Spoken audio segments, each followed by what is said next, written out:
Hola, I'm Hala, and don't even get me started with Astro Bear's party.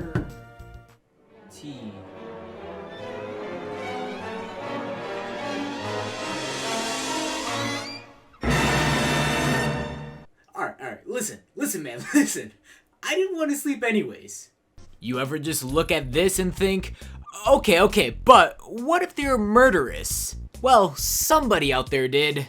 Five Nights at Freddy's is what I'd like to call a pretty unique survival horror game.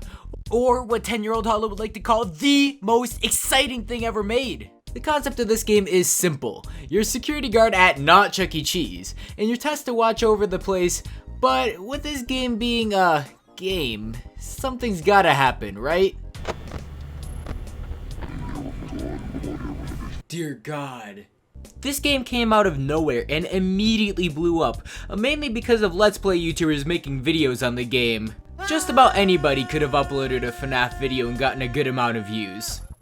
In terms of gameplay, FNAF 1 is pretty easy to pick up. You have a camera system to keep tabs on the animatronics and 2 doors. If the wacky animals get too close... I love doors.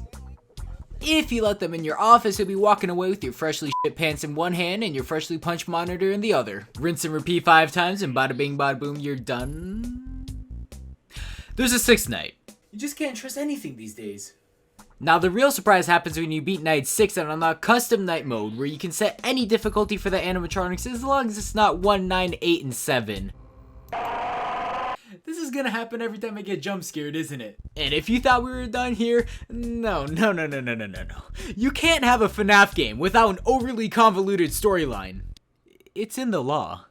If you take a gander at this specific camera, at pure random, one of 4 newspaper articles will be posted on the wall, telling the story of 5 children getting killed by a man in one of the mascot suits, and their bodies presumably being hidden inside of the animatronics. Why is the story told in this way? I don't know. Was there a better way to tell the story? I don't know. In the end, does it really matter, or am I just nitpicking? I don't know. Accompanying you along the way is your trusty phone guy, who provides some much needed comfort and comic relief in what would otherwise be a traumatic situation. He tells you what you need to know to play the game and gives some backstory, most notably about the bite of 87. There were also a few spooky Easter eggs scattered here and there. Most were just a poster getting switched to some spooky MS Paint artwork, but above all else was the fabled Golden Freddy. If you see this bear, go ahead and invest in the lottery ticket market because he is a 1 in 10,000 chance. So in the end, Five Nights at Freddy's 1 was a fairly clever survival horror game, putting a new twist on the genre, and it had a plethora of secrets to discover alongside a very unique take on storytelling. But the biggest surprise yet would come just a few months later with the announcement of a sequel. Oh man, Five Nights at Freddy's 2. 10-year-old Hala was so excited for this game. Every so often, the creator of the series, Scott Cawthon, will post a new teaser to his website, mostly showing a broken down version of the FNAF 1 animatronics right next to a new, more clean version of the animatronic. And oh my god, I was going bonkers. But by far, the most interesting teaser had to have been this one, where you see nothing but a black screen with one camera. But if you crank that brightness meter up, dear god. Okay, so now that we're done talking about anything except for the game, let's give it a try. Words cannot describe how much I hate this game. This is the worst game I've ever played. There's no doors. But I love doors. If you had to describe this game with one word, it would be chaotic. You got 8 wacky animals, a balloon boy, a puppet, no doors, and a bear mask. The game attempts to keep you on edge by overwhelming you with a bunch of different things to manage, but that's the game's main issue. It attempts to do all that. I never said that it sticks to landing completely. Don't get me wrong, the first few nights are great. You'll be flipping from camera to camera, trying to keep track of everything happening around you, learning the patterns of the different animatronics, like how some come from the vents to your sides and others enter directly from the central hallway, but then there's the puppet. Every now and then you need to pop over to the puppet's camera, where you can wind up his music box, and if you let his music box run out... In the first few nights, yeah, it's fine, but as you progress, the music box becomes faster and faster to the point where you can barely leave the puppet's cam. Check the lights, wind the box, check the lights, wind the box, oh somebody's there, it's mask time, check the lights, wind the box, wonder how your life led you to this point, wait till 6 AM, rinse, repeat, and you're done. The thing is, it really didn't have to be like this. Personally, I think the gameplay loop would feel much more interesting if you were either A, able to wind up the box no matter which cam you were on, or B, they just kept it as slow as it was in the first few nights. It's sounding like we're up for another round of convoluted storytelling, and this time around we've got 4 Atari-style minigames. Our first minigame is titled Take Cake to the Children, and from what I, and by I mean literally anyone but me, could tell, this takes place at an early restaurant called Fredbear's Family Diner, where we experience the first death of a child. At the top of the screen, you see the big man himself drive up in a car and kill the crying child outside, and that child ends up haunting the puppet. How do I know this? Damn it! The next minigame, titled Give Gifts, Give Life, goes over the story of how the puppet actually gave the souls of the children to Freddy, Bonnie, Chica, Foxy, and Golden Freddy. And finally, the last 2 minigames, Save Them and Go Go Go, just kind of give more context to how the murders happened.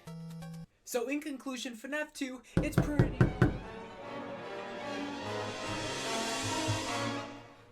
Actually, you know what? I'm good. I'm good. How the Five Nights at Freddy's 3 was first officially teased with this image on Scott Games. Hit him with the old brightness slider and BAM! Alongside this were some cryptic messages in the source code hinting that there would only be one animatronic this time. Exciting stuff, I know. After that came some more cryptic teaser images until 1 month before launch when a trailer dropped. It showed 2 seconds of gameplay. The game came out on March 2nd, 2015, and you'll soon notice that there's an interesting twist. The game takes place decades after FNAF 1, and you play as the Night Watch in a very low-budget horror attraction based on Fazbear Pizza. On the second night, they'll bring in your new best friend, Springtrap. This guy will try to make his way to you throughout the night, but you lure him away using some wacky sound effects. Hello? Each night, he'll become smarter and smarter, utilizing vents to reach you faster, moving towards you when you're repairing broken mechanics, and hiding in the darkness where he would be tricky to spot. And at some point, for whatever reason, I don't know if it was a bad trip or what, you start having some crazy hallucinations about the animatronics from past games, and they disable your sweet electronics. How or why it happens, I don't know, but from a gameplay standpoint, it adds some much needed tension. In the end, it's clear that this game was created to be the antithesis to FNAF 2. Instead of bombarding you with countless enemies, the game has just one that'll try to outsmart you as it slowly creeps closer and closer. But the main panic begins when you're torn away from your cameras to repair broken machinery, because you'll never know where he will end up by the time you're done. Whether it's right where he was before, or right outside your window, it can be tricky to track him down at times. And oh man, you already know what time it is. It's time for some more convoluted storytelling. And oh god, what have I gotten myself into? Between each night, we get another sweet Atari minigame, this time showing the purple guy tearing down each and every character one by one until the final night. This time, you play as one of the dead children. It's a dream come true! You force Purple Guy into hiding in the Springtrap suit and... owie. Yeah, the rotting corpse of the murderer was inside Springtrap this entire time. There's also a few hidden minigames, like come on man, how are you supposed to find any of these? You're supposed to input a code into the wall like it's a phone, like, huh? I think I'll save myself the migraine this time and just watch someone else figure this stuff out for themselves. Moving on to our fourth and final game for today, Five Nights at Freddy's 4, the final chapter. This game was designed to be the final shebang, the magnum opus of the franchise, and to this day, this one sticks out the most to me. All of the teasers really only showed off the new designs for the characters, and Jesus Christ man, just look at these things. When the trailer for this game dropped, we knew things were gonna be a lot different. This time around, you aren't on Night Watch in some sort of Fazbear building. Instead, you're a kid having nightmares about everybody's favorite wacky animals. And when that game dropped on not Halloween, oh boy, it was hard to bring myself to play this game. This one is by far the spookiest in the franchise.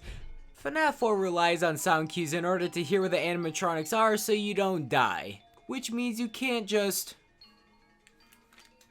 before playing, and it also means that you have to be listening closely for any little sounds that you may hear. The game is laid out as a sort of callback to the first Five Nights at Freddy's, where Bonnie approaches from the left, Chica from the right, Foxy's in a closet, which represents Pirate's Cove, and Freddy's just kind of doing his own thing. And when you're at that hallway, staring into the darkness, everything feels so tense. You don't know if you're face to face with a death chicken or not, so you go and flick that light and... Would you believe me if I said this is the only game so far that I had to take breaks from to calm down? For the 5th night, this game does something pretty different. It throws away all the animatronics you were dealing with earlier and replaces it with Golden Freddy, or as they've officially named them, Fredbear. Fredbear takes the place of all the animatronics, and you'll have to listen very carefully. If he's approaching from the left, you'll hear steps to the left. And obviously the same thing with the right side. If you hear a laugh, you get a 50-50 crapshoot on whether he's in the closet or on your bed. And oh man, it's finally time for the final episode of Convoluted Storytime. Such a bittersweet moment. So without further ado, let's begin. The minigames between nights this time center around a child who has an upcoming birthday party at Fredbear's Family Diner, the precursor to Freddy Fazbear's Pizza. Each day he gets scared off, whether it's because of his brother or seeing things in the back room of the pizzeria. On the final night, his brother gives him a lift and... ooh, yeah, you get chomped. If you beat the extra 6th night, you get one final cutscene where you talk with your Fredbear plushie, ending it with a flat line. If I'm going to be honest, I have no clue if I got any of these lore details right. It's all so cryptic, oh my god. So, how did they celebrate the end of the final chapter and the entire franchise? Well, by making another game, and another, and another, and another, and another. Also ate books. My god, man, it's just never gonna end, is it? What the f?